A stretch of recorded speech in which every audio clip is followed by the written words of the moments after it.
myself settle. Okay, we've had quite an outline of what's involved in the TPP from both Fletcher and Jeff, and obviously because of its size, there's a lot more. Okay, and again, I'll put my credentials on the table, and I'll say I'm a supporter of trade and the free and fair exchange of goods and services. So that's not the issue in respect to TPP. The issue is in respect to all the other elements of it and its impact on people and planet. And just briefly, I used to exist in Motueka. I exist all over the place right now. And I was part of a small environment group called the Renewables, and our concern was climate change.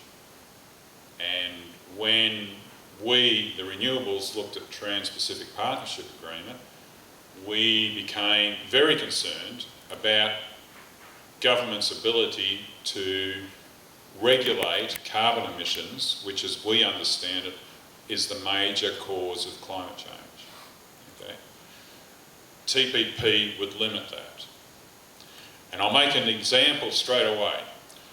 The World Health Organization, right, got 168 nations to join together in an agreement called the Framework Convention on Tobacco Control.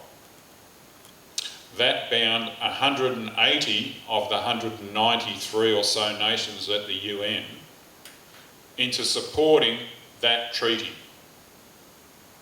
That treaty is the basis of the smoke-free 2025 legislation.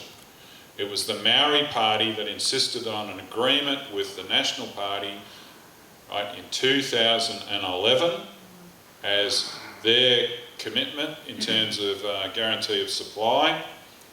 Go away, fly. And as a result of that, the legislation was started.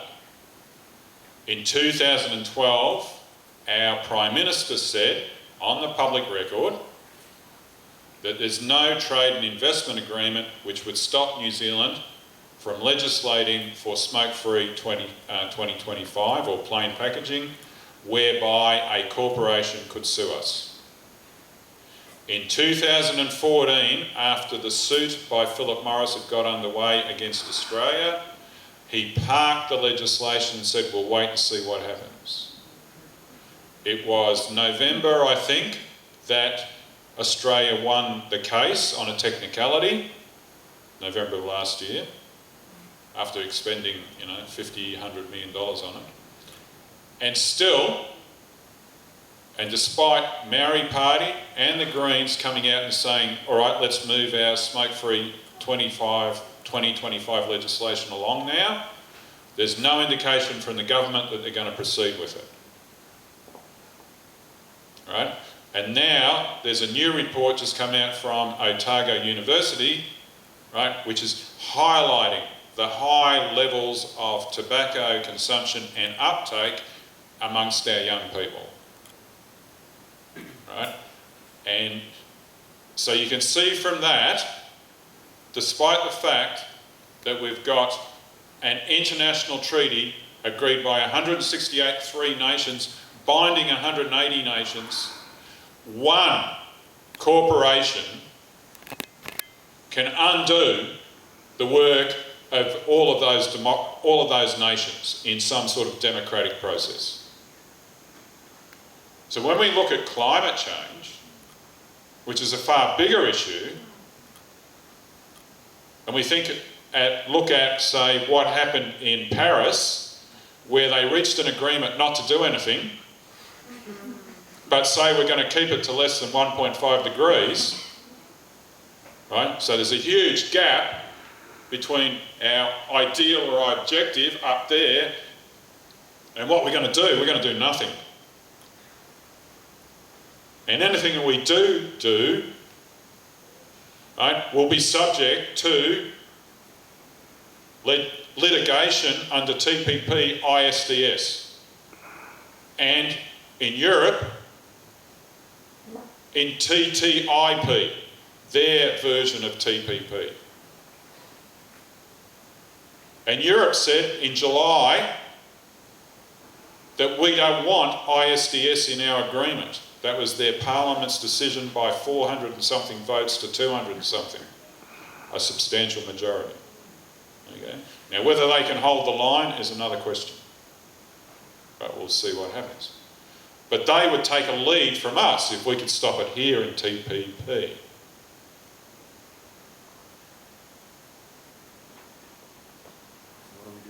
What are we doing? We can stop it if we get enough support. If we can get the pointiest stick and shove it in the right spot. Okay?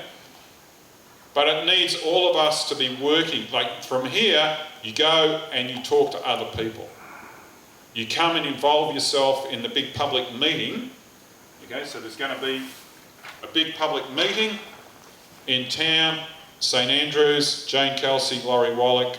Laurie Wallach is like the Jane Kelsey from the USA, public citizen. So they're doing a tour, Auckland on the Tuesday, Wellington on the Wednesday, and Christchurch on the Thursday, and Dunedin on the Friday. All building support around the campaign, okay? And our campaign right now, and you may have seen some of these around town, can't say who put them up.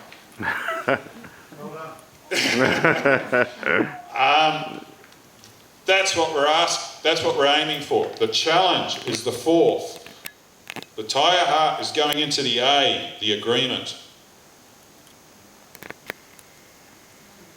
Okay? And we've worked out a way, which is this petition to the Governor-General. And Pete, the man there, it was his idea, and when I heard about it and got told about it in November of last year, I thought that's a great idea, and I said I'm going to come down and help. So I came down from Hamilton to help here in Wellington in relationship to it. And then Amanda really liked it, and she's the person, the contact person on the back of it, so she's our front, and the letters going to the Governor-General are being written over her name. But I'm going to stop there, and I'm just going to break, if that's okay. Let Pete describe that, and then I'll come back and talk a little bit more after that. So do you want to do that, Pete, now? Yeah, no, but I'm going to come back. You come and talk. Well, your time's nearly up. Do you want to talk now? No, I prefer to come back and then, if that's okay. So you come and do your 3 minutes on that.